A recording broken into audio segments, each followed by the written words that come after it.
Is it hard to focus on stitches when your brain and your body are constantly bouncing around? You can still crochet and you can get really good at it. And in fact, it can become something that helps all of those things to calm down just a little. I'm going to share some tips that'll help you stay on track with your crochet even if you are a super fidgety, busy-brained person, and demonstrate why in fact crochet is one of the best things for that kind of person. I am a certified fidget. I've been asked by a kind stranger in a dentist's waiting room whether I was very worried about my appointment because apparently I was jiggling so much that he thought I was having an anxiety attack. I was fine. So all that said, you might think that crochet is maybe not the ideal hobby for me when you have to stay in one place and make fine motor movements. But it is in fact a great hobby for people like us. Whether you are a fidgety person, you've got a lot going on your head, or you are a member of Team ADHD, this is the right hobby for you. And there are just a few tweaks that you can make to things that you do in your life or things that you do when you start to crochet that will make it so much easier to focus in. Crochet somewhere spacious. It might feel cozy and secure to be in a big high-sided chair and super comfortable, but the fact is that if you're anything like me, if you try to crochet in an enclosed space, all that will happen is that half your equipment will end up down the sides of it. And you'll keep knocking your elbows and your arms as they twist and move around. Sit weirdly. Don't try to sit how it looks like people should sit or how you think other people should sit. Sit how you want to sit. And I shouldn't have to say this, but I know that I do because I know so many people who were repeatedly told off for sitting wrong as children. Sit how you want. Sit how feels natural to you. I almost never sit in a chair as chairs were intended because if I know that if I sit with my back straight and both of my feet on the floor, how I'm meant to, I'm not going to stay in that position very long. Position your tools away from you. Now obviously your hook's going to be in your hand, but anything else that you need like stitch markers or your yarn or even the hook when you're not using it, don't stick stuff in your lap. It will just end up on the floor or once again down the side of the seat. Keep your kit away from your body. Don't rest it on you because then when you shift and move around, everything's a big tangle. Try to make sure you have everything you need before you start.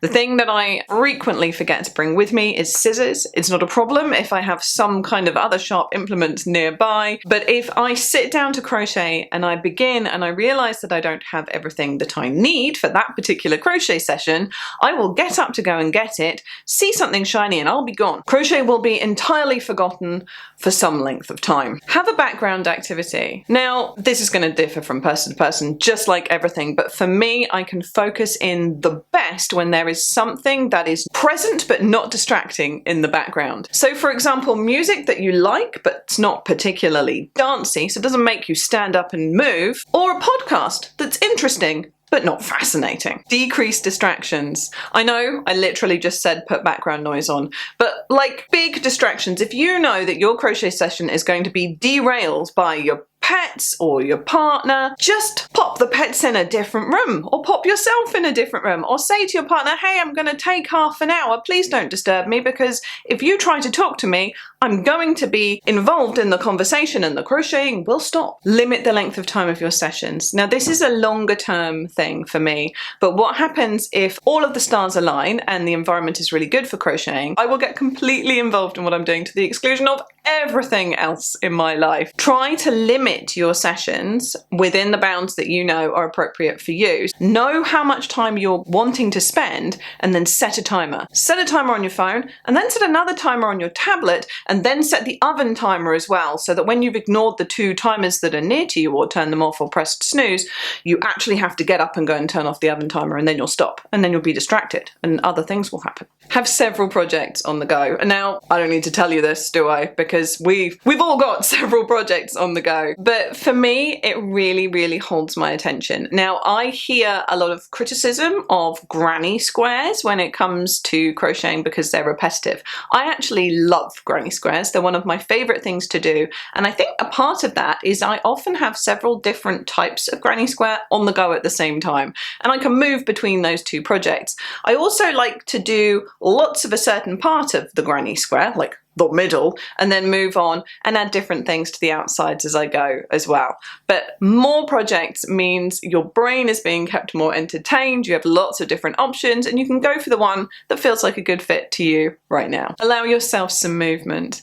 Now, for me, the thing that is always moving, even if I'm crocheting, and when I'm filming these videos, is my foot. It just does this constantly. I believe that was probably what alerted the guy in the dentist's office. And that's fine, but that also means that I shouldn't sit somewhere where my foot can't do that, because I am going to get up if it can't. I do occasionally crochet while walking around. I'll stick the yarn in my pocket. However, for most of us, inevitably, what that ends up in is a really big tangle. But just allowing yourself some space to fidget and move around with the other parts of your body whilst your hands are focused on crocheting is also really helpful to some of us. I don't know if this one is the best advice for everyone.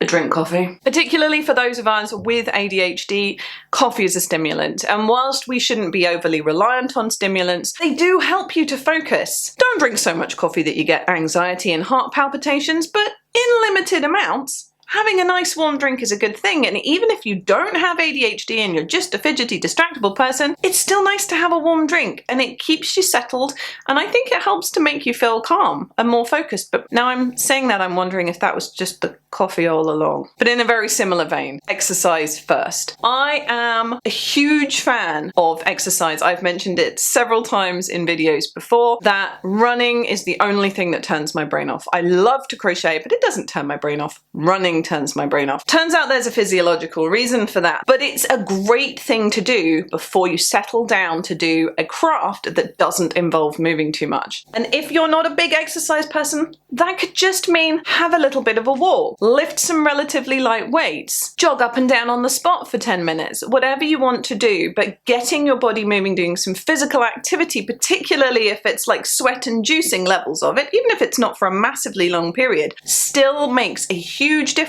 to how able you will be to focus and stay still afterwards. My last and most terrible piece of advice is chew gum. I know, it's bad for the planet. A lot of people don't like how it looks and how it sounds, but for me personally, I have always found that particularly in certain periods of my life, chewing gum makes such a big difference to how much I am able to focus. It's like a fidget for your face. It really works for some of us, and if all else fails, give that a go. Let me know what you think. No gum judgment here. It's a tool like any other to be used in moderation. But now you're focused, you're sat in and you're doing crochet. Why is crochet so great if you're a fidgety person? Well, first of all, I think it's really important for us to all admit to ourselves that on some level, for many of us, crochet is a fidget. If I'm going somewhere where I have to wait for a period of time, I take crochet with me. If I cannot take my crochet with me, I take fidgets.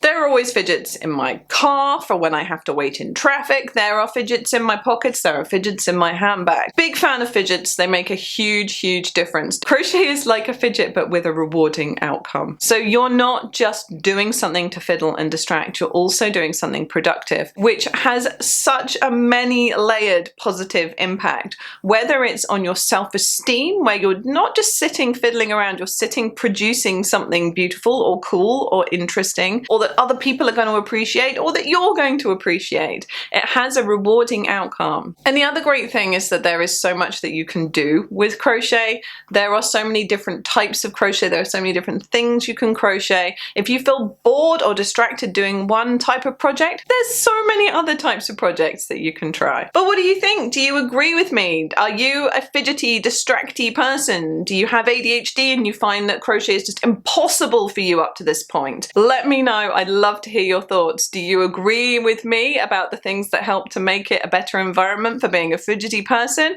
or do you have your own ideas? Let's chat about them in the comments section below, and I can't wait to see you there.